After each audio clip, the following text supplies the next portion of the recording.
Today's episode of the Bleav in Steelers show is brought to you by betonline.ag.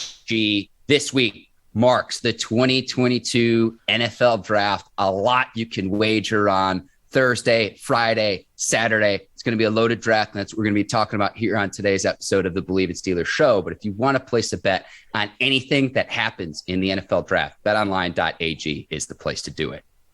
Hey, whatever sport, whatever time, just make sure y'all go to betonline.ag, open 24/7. It's very easy to get started. Head over to the website today or use your mobile device to join. Use our promo code Bleav. That's BLEAV to get your 50% welcome bonus on your first deposit. Bet online where the game starts. All right, cue the music. It's time to start the show.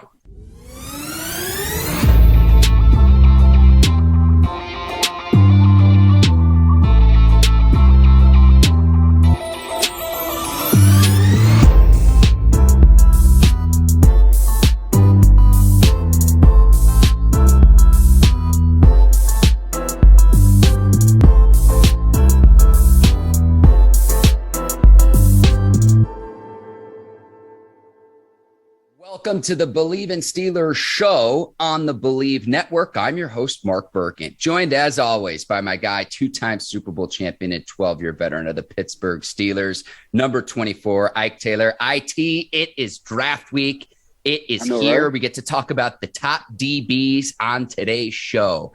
But we start with some Steelers news. And speaking of DBs, they re-signed safety Terrell Edmunds on a team-friendly deal. 1 year, $2.5 million, a very savvy move by the Steelers front office. They saved themselves some coin as well. I love this deal for both sides. Very team-friendly deal. 1 year prove-it deal for Edmunds. But what was your reaction to hear that he will be back, the 4-year starter for the Pittsburgh Steelers? Yeah, team-friendly for the Pittsburgh Steelers. But if I'm Edmunds, I'm mad as hell. And the reason why, man, that market, that free agency market, Mark, it lets you know how teams really feel about you. That's exactly what it does. If you think you're good and you hit that market and don't nobody really want to give you the money, then you try to get your agent to say, man, teams trying to overprice or teams ain't want to give you what you want. Nah, they don't like you like that. But for the Pittsburgh Steelers, he just came back home. That's all it was. You know, they're familiar with him. He's familiar with Pittsburgh. He's familiar with the defense. He's familiar with the city. So, I mean, I guess he wanted to test the waters and see what he can get on the open market, but the open market wasn't open for him. But for the Pittsburgh Steelers, it just gives them enough depth at that safety position. And I still think they're going to draft the safety later on in the rounds. Yeah, I don't think as big a priority needs to be on the safety position for the Steelers. But Edmunds, who is the top pick in the 2018 draft for the team, has started 60 of 64 games in the past 4 years. He's only missed one game in the process. He's not a star player, but he is reliable. I think he played his best season in the 2021 season. He had 89 tackles, 8 tackles for loss, 2 interceptions, 6 pass breakups. He had offers from the Dolphins and the Bengals, but he elects to stay with the Steelers. Now, Steelers, again, the reason I say it's a savvy move is if they would have picked up his 5th-year option, they would have owed Edmunds $6.75 million. They get him back at $2.5 million. So they save some money there. But Edmunds, if he continues to play well, look, every player is not going to be a star player, but he is reliable. I like the way he pairs with Minkah Fitzpatrick. To me, this was a nice signing by the Steelers. It fills a hole. And now you can prioritize other needs that you have in this week's draft. Yeah, availability is the best ability. And that's one thing you can say about Edmunds, regardless on how you feel about his play. Like, he's always available. So if you're always available, man, at least you're giving yourself a chance. At least you showing your team, your teammates, and your coaching staff, like, hey, man, if I got to play 80 games, I'll probably make 79 out of the 80 games, and I like my percentage, you know. So he ain't doing nothing but just getting better to keep it 100, which I agree with you. What you first said, 2021 was his best season, but usually when it's payday season, people do play their best season when it's time to get that money. So we'll see what happens this year. Pittsburgh always have been savvy, whether it's the front office, whether it's doing contracts. They didn't want to pay him that 5th-year deal. They let him go. They knew what it was on the market, and they brought him back for the dirt. No, Ike, you're right, because more than 4,000 snaps played. pick 6, they had a graphic up of the safeties that allow the lowest passer rating. Edmunds was 4th on that list behind Jordan Poyer, Quandre Diggs, and Jordan Whitehead. Edmunds was 4th. So again, a very reliable player, not a star player, maybe not what you'd expect from a first-round draft pick, but again, not every player is going to be a star. And at $2.5 million, 25 years old, tremendous value by the Steelers. We'll see what happens. And if he balls out in the 2022 season, maybe he does get that payday that he seeks next offseason. So, Ike, we're going to keep it in the DBs. And I'm really excited to be talking to you about this today because this week is the draft. We get to talk about our top corners and safeties. We're going to talk about corners. On tomorrow's show, we get to go through your mock draft as well. But this is the last position group. We're going to start with cornerbacks. And I was not surprised that you have the LSU kid, Derek Stingley Jr., as your top cornerback. I'd accuse you of some New Orleans homerism, but Stingley is regarded as, if not the very best corner, number 2. I personally have Sauce Gardner at number 1, but make the case, why is Derek Stingley Jr. your top cornerback in the 2022 NFL draft? He's your best all-around corner, whether it's bump and run coverage, whether it's off, whether him just diagnosing formations, down and distance, 3rd and 8, 2nd and 10. But he has the best ball skills out of anybody, you know. And they were saying if you just listen to what they were saying to LSU, if they really wanted to, man, they could have put him at wide receiver. He just so happened to play corner, you know. So and he did this coming in as a freshman. So when you come into LSU, and LSU is known to be DB City, when you come in as a freshman and you start as a freshman, and they say during the spring games that you're the best corner on the team, then you just show that with your play. That's Derek Stingley. But he's just too smooth. He's smooth in and out his breaks. And when you look at a corner who can catch the ball, you kind of look at a corner who's a very good coverage guy, like, okay, can he tackle? That's exactly what he can do. So he's able to diagnose plays ASAP. Them quick screens, the reverses, quarterbacks getting loose, running backs trying to pop out to the outside, him shedding, taking on blocks. He does that, and we call that a want to. You know, when it comes down to tackling, you got to want to tackle for a cornerback, and that's what Derek Stingley does. So for me, he just checked out everything. You know, he checked out all the boxes when it came down to it. So for me, he's the best all-around corner. You know, usually a lot of guys panic when the ball is in the air.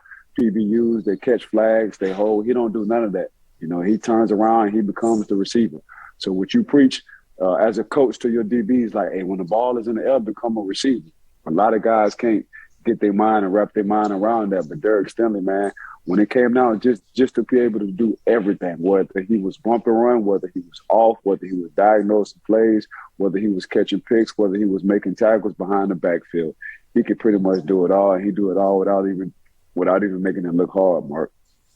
I wrote down a list of receivers who Stingley went up against in practice at LSU.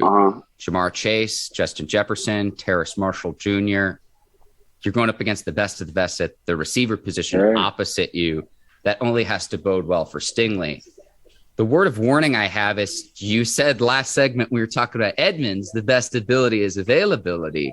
And he hasn't played much the last 2 seasons. And that's where I have a little bit of disruption of playing just 7 games in the 2020 season. Now, remember, 2020 was a little bit shortened, but combination of COVID disruptions, non-COVID illness, leg injury. And then he played in just 3 games in the 2021 season, held without a pick, but it was because of a foot injury. So that's just kind of, I don't know if I would say a caution flag, but again, I would just like to see more of him because from what I've seen of Derek Stingley Jr., from a talent standpoint, I'm right there with you. He's a 5-star prospect out of Baton Rouge coming into college. He was the 3rd overall player in his class, the top-ranked corner in his class.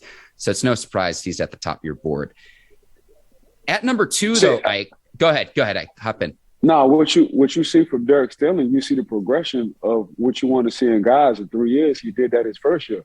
So usually he played like a senior. So he had the total package as a freshman. So you like to see guys grow and develop, you know, from their freshman year to their junior, senior year. He did everything his freshman year. That's what makes him so special.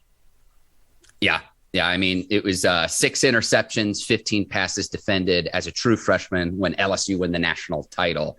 That 2019 Correct. Team, Ike, one of the all-time great college football teams. 100%. Wasn't just Joe Burrow, but Joe Burrow and company. Joe Burrow of the LSU band, because it's like every time the offense stepped on the field, it seemed like every position group, they had NFL talent at every level of both offense and defense. And Derek Stingley Jr. was certainly a part of that. No, I agree. At number 2, you've got Trent McDuffie out of Washington. We'll get to Sauce Gardner here in a second. I cannot believe Sauce Gardner's not in your top 2, but you like McDuffie. 4.44 and the 40. What else did you see from the Washington product? He's Honey Badger-like. When you popped in the tape of Trent McDuffie, he reminded me, I said, oh, man, he is Tyrann Mathieu all day, 2.0.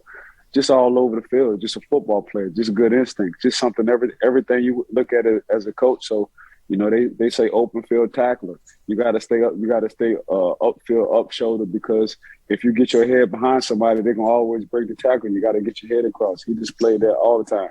When it just came down to open space and catching picks and gambling, he was the hardest gambler I see. Usually, guys are afraid to gamble because they always second guess themselves. He didn't at all. If you watch Trent McDuffie and just see how he played over the course of the season, man, he just made plays. He made plays in the open field. He made plays reading routes. He made plays in the backfield. And when it came down to gambling and having the attitude, that's just what he did. Now, he's 5'11" some change. Well, man, I can take that all day because Tyrann Mathieu is not even 5'11". Tyrann is like 5'10", maybe 5'9". So when I watched Trent McDuffie, man, I just looked at the total package. Like, he can pretty much do it all. He's a football player. You can put him anywhere. You can put him at safety. You can put him at free safety, strong safety, slot corner, or corner, lock out somebody on the outside. The same thing you can do with Tyrann Mathieu. When Tyrann Mathieu first came into the NFL, you could put him at corner. You could put him at slot. Now he didn't transfer himself into a free or a strong safety. And he's not that big in size, but he plays big. The reason why Tyrann Mathieu will play so long in the NFL because he has a high IQ. Trent McDuffie will be the same way when it comes to it. And I always look at picks. We're gonna get down to Sauce coming in at the third, but it's a difference between being the PBU guy and being the interception guy. And I explain that on my next one. I'll make one correction to something you just said. As someone who considers himself a little general, said 5'9". It's 5'10" if you're generous. If you're Tyrann Mathieu, 5'10" if you're generous is the key phrase there. Right. He's 5'9". If you say he's 5'10", he's 5'9". It doesn't surprise me about McDuffie with good ball skills. Former high school receiver, Ike, so understands how to track passes in the air. One other thing, too, and this was a scouting report I read about McDuffie, which kind of cracked me up. This is a direct quote from one scouting report. It says, his tape was pretty boring to watch, I'm not going to lie, because opposing passers rarely threw to his side. So, shut down Mark, corner. Mark, I'm telling you, this dude, he reminds me of the Honey Badger. His attitude, the way he plays, he got a chip on his shoulder, but it's not any kind of cockiness. You can just tell he's super confident. And for you to make plays and gamble and trust yourself and trust your instincts like how McDuffie does, that's why I had him at number 2, man. You're gonna get a steal, and it's hard. It's hard to find a guy who can play in the slot and outside. Usually the guys we're talking about, they just use the outside guys. But when you can get a guy who can play multiple positions, man, I'm talking about Trent McDuffie right now. Yes. Okay, let's go to number 3, and this is where you have Sauce Gardner out of Cincinnati, 6'3", 190, a 4.41 in the 40, did not give up a touchdown pass in his college career. And this stat, which I absolutely love, passes thrown his way in coverage, generated a 31.8 passer rating, which means quarterback would be better off just throwing the ball into the ground on every play instead of throwing his way. Sauce Gardner's number 3, but Ike, why was he lower on your list behind both LSU's Derek Stingley Jr. and Washington's Trent McDuffie? Because he didn't have enough interceptions, and he played, his bump and run is his strength. He's the best bump and run corner in this NFL draft, in my mind. But you got to be able to play off. Because when teams look at you as a bumper run corner, you know what they do? They take their guys off the line and they put them in motion. So now they're trying to take the strength away from you. So how you gonna react and respond off coverage? And the reason why I had Trent and the reason why I had Stingley before Sauce, because they displayed both on and off. They made plays both on and off. And this wasn't PBU City. This was interception city for Trent McDuffie and Derek Stingley. So Sauce, yeah, he's always in position. But when it came down to the interceptions, he always wasn't making the interception. It was PBUs. Now you can't say you can come back at him and be like, you know what? When you're in bumper run coverage, man, it's hard to get PBUs because you're usually one-on-one and it's hard to track the ball because your back is turned towards the quarterback. So here go Trent McDuffie and Derek Stingley. They made that part look easy. You know, for Sauce Gardner, you can tell he's truly a corner. For Trent McDuffie and Derek Stingley, they played receiver a lot in high school, and you can see the transition when the ball is in the air, they become ball hawks. So that's the difference, and that's why I had Sauce Gardner at number 3 when it came down to my cornerbacks. But man, you just want to talk about a dog. If you're looking for a dog, if you're looking for a Jalen Ramsey kind of body, if you're looking for somebody who can play inside and out, for me, Sauce Gardner, when it came down to these cornerbacks, he was the best blitzer, and I see why. So when you're 6'3", damn near 200 pounds, you close speed real fast on your opponent, and that's what he did. So for me, man, I'm pretty tall. I was 6'2", but I wasn't a good blitzer at all. For me, when I got close to the quarterback, I was like, oh man. For Sauce Gardner, man, once he get to the quarterback, he accelerates. But for Sauce, man, the reason why I had him at number 3, I just thought those two guys, ball awareness. I thought their ball awareness was a little bit better than Sauce. I thought it just was more natural for Trent and Derek Stingley. Ike, this is where I'm going to push back a little bit and compliment you. I'll be your hype man. I'll carry your boom box. If we asked Mark Sanchez that same question, is Ike Taylor a good blitzer? Statement. I think he might say otherwise. Hey, that's why you're my dog. That's exactly why you're my dog. Keeping it at Sauce Gardner, more than 1,000 coverage snaps, was targeted just 31 times in the 2021 season, allowed only 8 catches for 60 yards all season long. That's impressive, bro. Now, I know he's playing in a non-Power 5 conference at Cincinnati, but they still made the college football playoff. Man-to-man coverage, man press coverage specifically, 321 snaps for Gardner, most in the nation by far. So you talk about true bump and run lockdown cornerback. He's the best. He's the best in this draft. Yeah. Yes, sir. Yes, sir. Jalen Pitre at number 4, Ike. He's out of Baylor, 5'11", 198, a 35-inch vertical jump, slim, wiry frame, but an explosive player. And Pitre was someone, Ike, where I thought you talk about lining up around the football field. You had him listed as a corner. I've seen him listed as a safety on some drafts. I think this is yet another player who has that versatility that you're talking about to play anywhere on the field.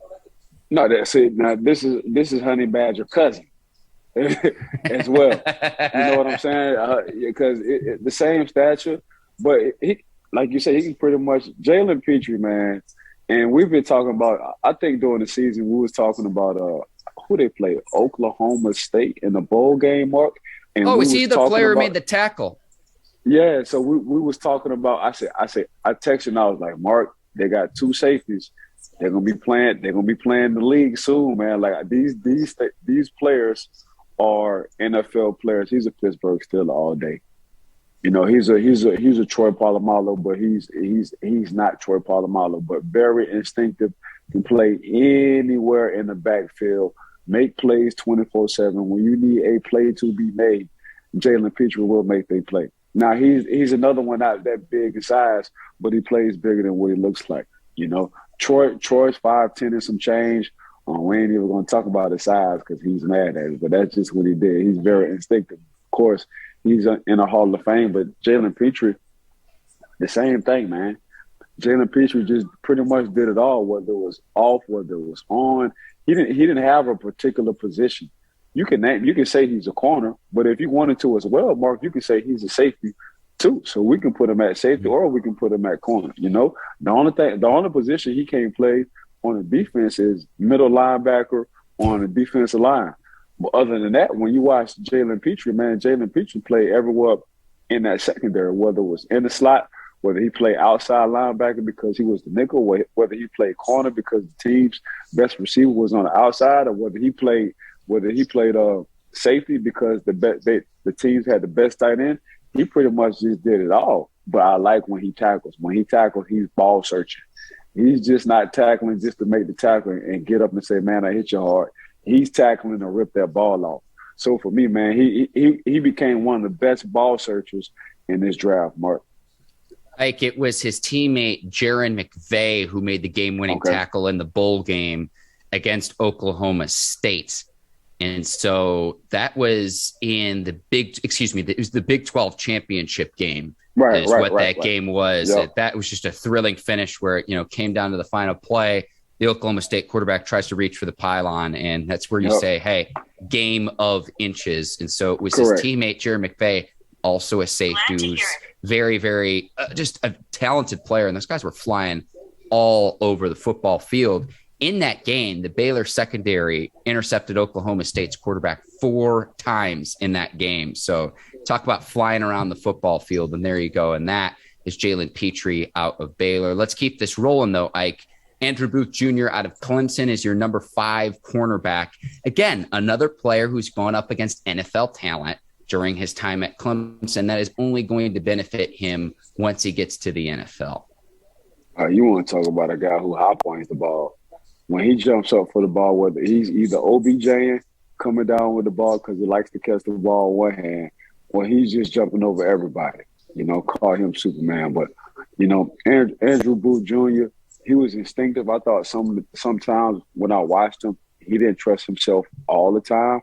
But ball skills, that definitely wouldn't be a negative towards him because he definitely got ball skills. Him closing and wanting to tackle as well, him coming smooth in and out his breaks as well. Andrew Booth Jr., that was him. Like you said, man, he played in the division where he knew he was going to play, potential NFL receivers. And all he did was show out. So for me, he was the best guy in Clemson secondary. And I think that's saying a lot. And he played with a lot of swag. Him playing bump and run coverage, he was a great bump and run coverage as well. Not as good as Sauce Gardner. I don't think anybody is good as Sauce Gardner. But I did like the fact, for a tall corner, him being off and able to display and diagnosing and recognizing formations and making plays, not only when you bumping, but when you off the field, when you playing off coverage as well. But, man, I like the fact that he's a good red zone guy. When I got down to his red zone, when I got down to teams not understanding his bump and run was his strength, let me get him off and see if he can diagnose these plays and on off. That's exactly what he did. He took the challenge. So, for me, Andrew Booth, man, he's a heck of an athlete. I just want him to start diagnosing plays when he's off faster and being more instinctive. 3 picks, 5 passes defensed in 2021, and Clemson had a down year. So I like that he still put up production considering most seasons Clemson has a dominant defensive line. And it's like, all right, who's going in the first round on our D-line this year? Clemson didn't have that this past season, and Booth still put up production. So I like to see that, Ike, for how he projects at the next level, considering, again, Clemson's defensive line is usually, if not the very best, among the best in all of college football. They didn't have that this past season. Booth still showed out. So that's why some team will draft him in the draft. You have a few honorable mentions we need to get to. Kaiir Elam out of Florida was one of them that you had, 6'2", 191. What'd you see from Elam at the cornerback position for the Gators? Big body. The top end speed just wasn't there for me. Everything, pretty much all his plays, everything was in front of him. I wanted to see him get stressed out. And what I mean by stressed out, a receiver might be a couple of yards in front of you. You're not panicking and making plays. So that's all it was for me. But he's an athlete. Whatever team he goes to, they're going to develop him into an Ike Taylor, probably better than Ike Taylor. But I don't know about that one. I'm just playing. But yeah, this Elam, man, he kind of reminded me of me. You know what I'm saying? He brought everything to the table. Very physical. And when I was coming out of college, I was physical as well. But Elam, for sure, man, he's a physical cornerback. It's just diagnosing plays. I think give him a year or two. We'll be talking about Elam for a long time, but when it comes down to everything you're looking for, size, height, and speed, I think he does have to work on his speed a little bit. And for me, that's him kind of dropping weight. I think guys, when they get when they get to the pro days and they let the agents talk to them, they figure they got to be big. Then when they get to the NFL, they understand, like, dang it, the NFL is moving real fast. I don't need to be that big. I just need to be strong. And I need to be able to use my quick twitch muscles. So, you know, Elam for me, man, he just showed me everything these other guys showed me. It just wasn't at the consistent level as everybody else. He wasn't doing that consistently. But when you give him 1 or 2 years, I think he's going to be very productive in the NFL. 3-year contributor at Florida, 5 picks, 20 pass deflections, and 2.5 tackles for his career with the Gators. One other player I want to mention too, before we get to the safeties, Kaiir Gordon out of Washington as well. Another cornerback that I had as an honorable mention on my list. So all those guys will get picked at some point in this year's draft, Ike. And so it's always hard to project. We usually get to 5 and then get to a few honorable mentions. But let's continue, and let's go to the safety position now. And Kyle Hamilton out of Notre Dame is your number 1. No surprise there. 6'4", 220. Some people might see the 4.59 and the 40, but I look at the 38-inch vertical, the 10-foot, 11-inch broad jump. So he is explosive in short spaces. It's like having a linebacker at the safety position. And given his size, he's able to guard bigger receivers and tight ends down the field. Ike, it's no surprise that he had a college basketball scholarship before he ever even received a football scholarship. I love his physicality. I love his size. This is why you have him as your top safety. I think he is being undervalued overall in the 2022 draft. I just don't understand why he's not getting more consideration to go earlier in the draft than he is. That's Kyle Hamilton out of Notre Dame. For me, he's a top 5 pick. If you don't go in the top 5, something wrong. You know, I think after Kyle Hamilton is just a drop-off when it comes down to the safety position. That's how good Kyle I'm with Hamilton you. I'm is. with you. You know, so 6'4", 226, 220, 6'4". So picture you seeing somebody on the football field who's 6'4". You usually think about an offense or a defensive lineman. No, that's a safety. And he's coming downhill. And he's coming downhill with bad intentions. And he can also pick the ball off because he's a ball hawk. He can play around the line of scrimmage. He can play away from the line of scrimmage. He can play free safety. He got range. And he don't mind coming downhill and blitzing and putting a little snot out your nose, so say, on how hard he hits. but Kyle Hamilton, man, he just I promise you, man, I'm not gonna say it's not gonna be hard talking about other safeties in this draft, but by far he just might be the only first round safety going into this draft. That's just how special this kid is. I watched the Florida State game. I saw the first Florida State game when they played Florida State. He was all over the place. He damn near won that game on his own. I think he had 2 interceptions. He wound up dropping another one. Then I think he had a forced fumble. So, but he's just been like that throughout the whole course of his career. And what shocked me, usually guys who are that big, Mark, who are that tall, they're not very good open field tacklers because they really don't know how to break down and tackle. For him, he don't break down. What he understands is the closer he gets to his ball carriers, the more he accelerates, the faster he accelerates. So he just closed the air, or he takes the air out the balloon, we like to call it. So that's one that Coach LeBeau used to always say, man, the closer you get to a defender, don't break down, because when you break down, you're giving him a two-way go. The closer you get to him, the faster you accelerate, and it wind up working out perfect. The same thing with Kyle Hamilton, man. Once he in open space, man, and you know guys, little shifty guys, you got a guy who's 6'4", you might got a running back who might be 5'9", 5'10". You like that one-on-one battle if you're an offensive coordinator. Nah, Kyle Hamilton is winning them battles more than often. So he was just totally different from me, man. I think he's just a special safety. I think, man, when it comes down, he's a top 5 pick, and we shall see coming up on 3rd. Yes. The only caution I would have was he had a season-ending knee injury, and so maybe you have a little bit of trepidation there, but he was on Bruce Feldman's freaks list, Ike, and at least when he was in college at Notre Dame, here's what he tracked. So he had a 38-inch vertical at the combine. He's been measured at 41 inches. His broad jump was 10 foot, 11 inches. Like, that's insane.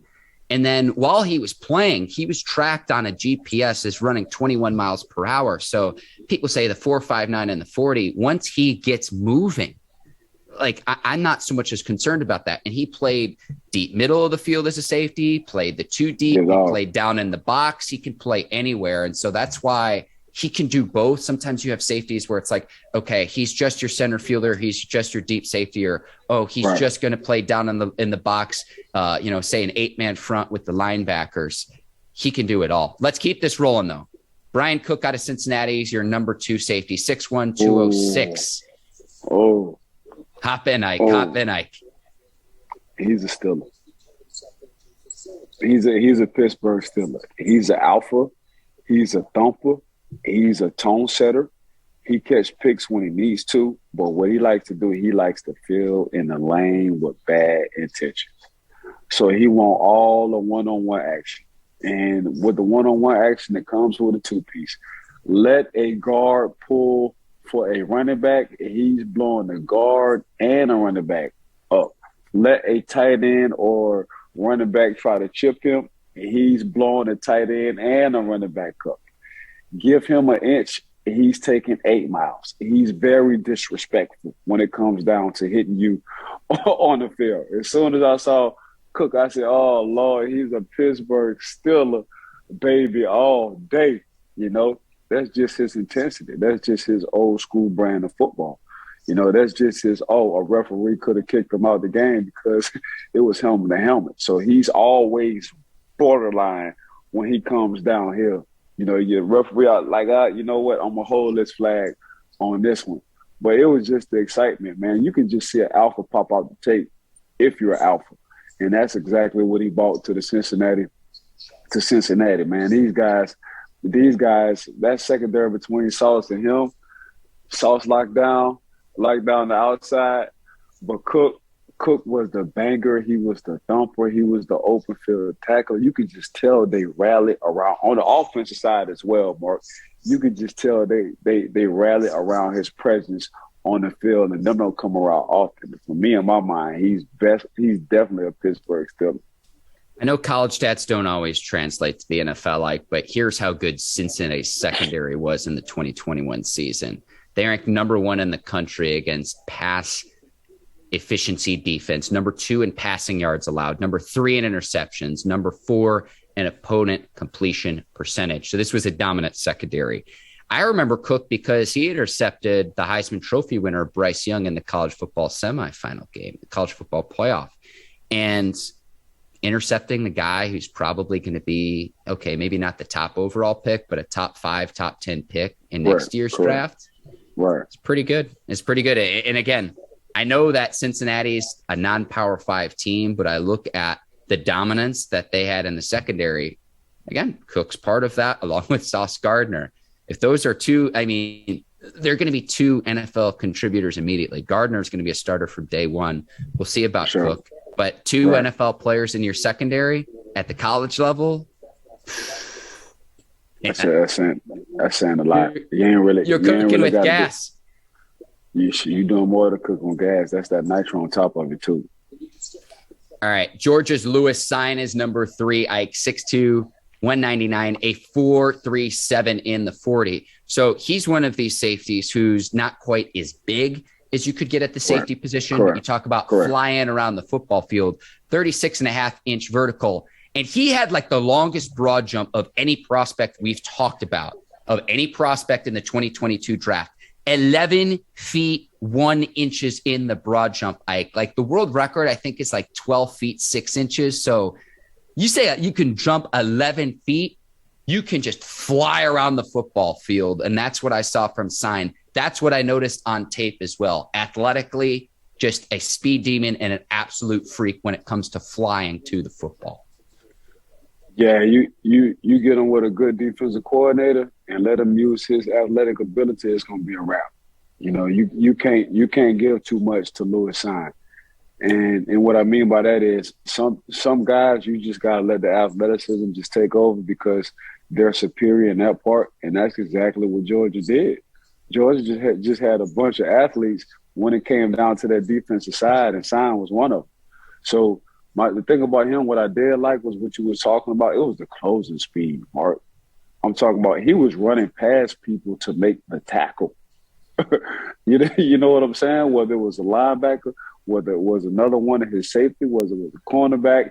I don't care if he was 5 yards closer than Cine. Cine was coming. He was coming not only with bad intentions, he was coming and he was beating you to the punch. The only thing I would have a question mark on him, Mark, would be his size. You know, he looks more like a corner. And if you thought he played offense, he looks more like a wide receiver than a safety body. But I've seen this before, and he went to Georgia as well. When you looked at Hines Ward and you looked at how he was built, you was like, he's not a receiver. Till you put that helmet and that shoulder pads on, and then he starts smiling at you and knocking you out, you're like, oh, yeah, he's a heck of a football player. And this is Lewis Cine right now, man. He's just a heck of a football player. But I still think he kind of needs to develop, because when it came down to making plays and catching interceptions, he was more of a PBU guy. And he liked things to be in front of him as well. Instead of tracking the ball down when it's in the air, he likes to see everything, so he feels comfortable that way. So he's another one of these prospects where he has to get comfortable feeling uncomfortable when it comes down to the ball skills. Ike, I like how you compared Cine to another former Georgia Bulldog, your former teammate, someone we've had here on the Bleav in Steelers show, Hines Ward. Then number two, I like the comparison to an offensive player. Like, well done, Ike. Well done. That's rare. It for me, it's just his body type. You know, when you see him, he's lanky, and he's lanky and skinny. You'll think he's a basketball player, but he just so happens to be a bona fide football safety. Okay, Jaquan Brisker out of Penn State checks in as the number 4 safety, 4.49 in the 40, a 34.5-inch vertical jump. Brisker was the team captain for Penn State, and this is a common theme on a lot of the defensive backs we're talking about today, but yet another player who lined up all over the field in single high looks, in 2 high looks, down in the slot, up in the box, everywhere. It's like rinse and repeat. Brisker, no exception for today. The versatility, Ike, is yet again something we're highlighting with one of the defensive backs that we're talking about today. Yeah, he's best around the line. You know, when I watched him, I thought at his best he was around the line of scrimmage. You know, filling in the lanes, blitzing. He's a heck of a blitzer. He might be a slot corner in the NFL. You know, leaving him on the outside is not where I think is one of his strengths. But for me, man, Brisker always had the attitude to be a team captain. Man, you got to go by the book. You got to do well in school. You got to do well on the field. You got to be on time all the time. And you just got to have to be a natural leader. And for him, you can just tell that kind of comes out on tape. You can just tell how his team rallies to him. You can just tell watching the tape when something happens throughout the game, who the coaches go to. They go straight to Brisker on the defensive side and try to ask his thoughts and see what he sees or whatever they think he needs to do. His teammates talk to him all the time on adjustments and what they need to do. So when you look at that, man, and we try to talk about on the show, the sideline tells you everything. And the sideline for me, when it came down to Jaquan Brisker, man, it really did show why he was the team leader. There's just a few things I think he needs to work on, but keeping him in the box, I think, is just his strength. Okay. Ike, and again, all over the field. In his time at Penn State, played in 34 games, 153 tackles, 9.5 tackles for loss, 5 picks, 14 pass deflections. He was AP second-team All-American this past season in 2021. So that's Brisker out of Penn State. Your last safety at number 5 before we get to a few honorable mentions, that is Nick Cross out of Maryland, a 4.34 in the 40, 10-foot, 10-inch broad jump as well. Again, all over the field, was an all Big Ten conference pick for 3 seasons at Maryland. And Ike, he's an example of a player. I always like the players who succeed and do well on teams that are not as talented and they don't reap the benefits of playing with other talented teammates who are also NFL bound. Cross was still able to make plays for the Maryland Terps these past few seasons. Yeah, he's a true free safety. And I see why he had that kind of range, running a 4.3 and some change. You throw the ball up and you put too much air underneath that ball, Nick Cross going to get it. That's just, for me, when I saw Nick Cross, I thought of Earl Thomas from the Legion of Doom, a guy who sits back there who can play that free safety. I wish you would throw the ball too far or too short or just put some air on it. I'm definitely going to pick that ball off. And that's point blank, period. That's what he reminded me of, Earl Thomas. That's very, very high praise. Let's get to at least one honorable mention. And Kerby Joseph out of Illinois is who you had here. 6'1", 203, 38.5-inch vertical, 10-foot 3-inch broad jump, 18 bench press reps, free safety, and went to Illinois. I was not surprised you include Joseph in because I looked, okay, where's Joseph from? Orlando, which is right where you are, Ike. So a little bit of favoritism, a little bit of homerism, but what do you see from Joseph, Ike? Because this sounds like a player maybe that you have some hands-on experience with. The floor is yours. No, I don't. But that's crazy you said that. Never met him. I just like what I saw on tape. I think he's another project, but here's another guy who plays with an attitude. But coming from Illinois, man, you like these guys coming from cold weather cities, especially at this safety position, because when they get cold, man, when you got to hit a big back, that thump feel a little bit different. You know, it bring a little tingling inside you. And so for me, when I look at safeties, man, just think about it, Mark. Cincinnati, cold weather, thumper. Notre Dame, cold weather, thumper. Kerby, cold weather, thumper. So a lot of your good safeties are coming from where, Mark? They're coming from cold weather cities. And this is what I be trying to get people to understand. So for Kerby, man, Kerby Joseph, I just had to put him in there, man. I think he has a few things to work on. For me, he's another in the box kind of safety, like a Brisker coming from Penn State. Give him 2 or 3 years, time to tell. But, you know, he's another one of those guys who just had the natural instincts. He just kind of had the green light at Illinois. You know, coach let him just pretty much, not so say do what he want, but, hey, man, I can't take your instincts away from you. I tell my son this all the time. Like, my son makes so many plays on the field, even though I want him to be in a certain situation, he'll come back and explain to them. I'm like, oh, okay, I can't take the instinct. The same way with Kerby. Kerby was just so instinctive at Illinois, Mark.